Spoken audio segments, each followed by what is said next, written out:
అస్సలాముఅలైకుం my friends, welcome to my recipe 78.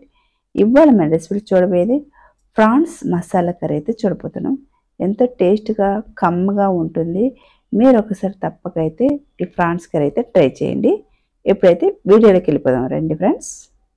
ముందుగా stove వెలిగించుకొని కళాయి పెట్టుకోవాలి. కళాయి పెట్టేసుకున్న తర్వాత మనం ఫిషింగ్ హార్బర్ నుంచి తీసుకొచ్చిన రొయ్యల్ని బాగా శుభ్రం కడిగి అటు ఇటు నరం తీసిన తర్వాత ఉప్పు పసుపు వేసి కలిపెట్టుకున్నాను. ఇప్పుడు ఇలా కళాయిలు వేసుకున్న తర్వాత బాగా దాంట్లోంచి నీళ్ళంతా ఇంకిపోయేంత వరకు బాగా కలుపుకోవాలి. 3-4 నిమిషాలకి ఇలా కలుపుకోవాలి. ఇలా కలుపుతూ ఉంటే ఆ నీళ్ళంతా బయటకు వచ్చి దగ్గరికి అయిపోయి ఇంకిపోతుంది. ఇలా బాగా దగ్గరికి ఇంకిపోయిన తర్వాత ఇప్పుడు రొయ్యల్ని ఒక ప్లేట్లోకి తీసుకోవాలి. ఇలా తీసుకున్న తర్వాత ఇదే కళాయిలో మరి కొద్దిగా ఆయిల్ వేసుకోవాలి. ఇప్పుడు ఆయిల్ వచ్చి కొద్దిగా వేడెక్కిన తర్వాత ఇప్పుడు ఇందులో ఒక 2 ఇంచుల దాల్చిన చెక్క వేసుకోవాలి. ఒక 3 యాలక పలుకులు, 4 లవంగాలు, ఒక చిన్న బిర్యానీ ఆకు వేసుకోవాలి. వేసుకున్న తర్వాత మీడియం సైజ్ ఒక 3 ఉల్లిపాయలు తీసుకొని సన్నగా కట్ చేసుకుని వేసుకోవాలి. ఇలాగా ఉల్లిపాయలు కొద్ది తొందరగా వేగాలంటే కొద్దిగా సాల్ట్ వేసుకోవాలి. సాల్ట్ వేయడం వల్ల అంటే తొందరగా ఉల్లిపాయలు అయితే వేగుతుంది. ఇప్పుడు మనకు ఒక 2-3 నిమిషాల్లో అయితే ఉల్లిపాయలు తొందరగా వేగిపోతుంది. ఇప్పుడు ఇందులోకి కొద్దిగా కరివేపాకు వేసుకోవాలి. 2-3 నిమిషాలకు ఉల్లిపాయలు ఇలా బాగా వేగిన తర్వాత ఇప్పుడు ఇందులోకి 1 టేబుల్ స్పూన్ వచ్చి అల్లం వెల్లుల్లి పేస్ట్ వేసుకోవాలి. ఇప్పుడు అల్లం వెల్లుల్లి పేస్ట్లో పచ్చివాసన పోయేంత వరకు కొద్దిగా బాగా వేపుకుందాము. అల్లం వెల్లుల్లి పేస్ట్ నుంచి పచ్చివాసన పోయిన తర్వాత ఒక 4 పచ్చిమిరపకాయలు తీసుకొని మధ్యలో ఘాటు పెట్టుకొని ఇప్పుడు ఇందులో వేసుకోవాలి. ఇలా వేసుకొని బాగా కలుపుకోవాలి. ఇప్పుడు ఇలా కలుపుకున్న తర్వాత 3 టమాటాలని ఫైన్ పేస్ట్లా చేసుకొని ఇప్పుడు ఇందులో వేసుకోవాలి. మీరు ఎలా కాకపోయినా సరే టమాటాలు సన్నగా కూడా కట్ చేసేసుకోండి, చాలా బాగుంటుంది.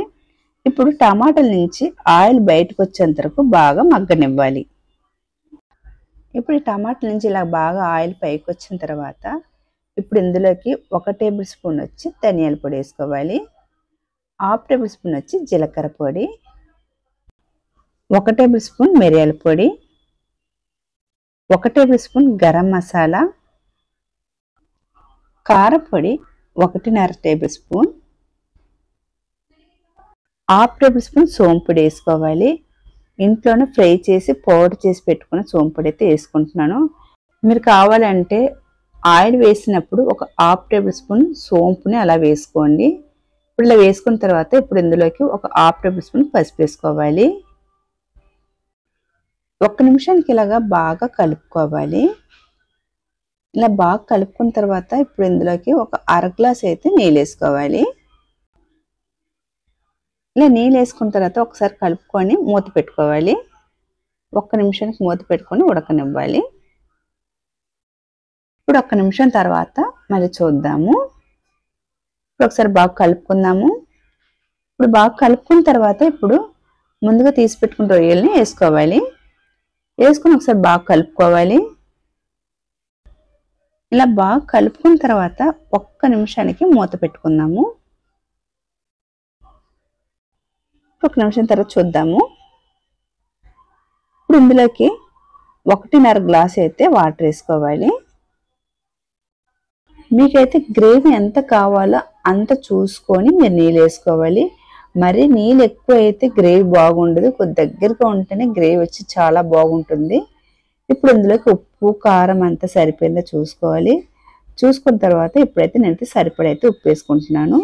నేను ముందుగానే రొయ్యలు ఉప్పు వేసాను, అలాగే ఉల్లిపాయలు వేపేటప్పుడు కూడా ఉప్పు వేసాను కాబట్టి చూసుకొని అయితే ఉప్పు వేసుకోవాలి. ఇలా ఉప్పు వేసుకున్న తర్వాత కలుపుకొని ఒక 2-3 నిమిషాలకి ఉడకనివ్వాలి.